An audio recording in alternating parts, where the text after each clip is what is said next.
ich so zurückblicke, war ich schon immer Botschafter zweier Welten. München und Tokio waren von klein auf ein großer Teil von mir und haben schon immer einen wichtigen Einfluss auf mich gehabt.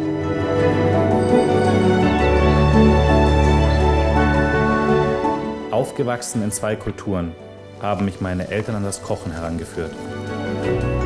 So konnte ich mich schon sehr früh in dieser Welt ausprobieren, die mich von Anfang an in ihren Bann gezogen hat.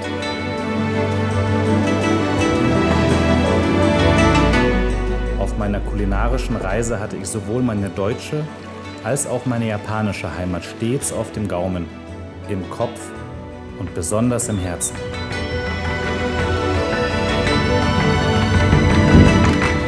Meine Wurzeln spiegeln sich in meiner Art zu kochen wider.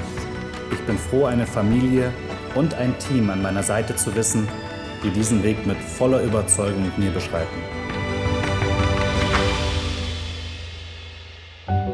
Wenn ich so zurückblicke und nach vorne schaue, dann erfüllt mich diese Auszeichnung mit großem Stolz, viel Demut und unheimlicher Dankbarkeit.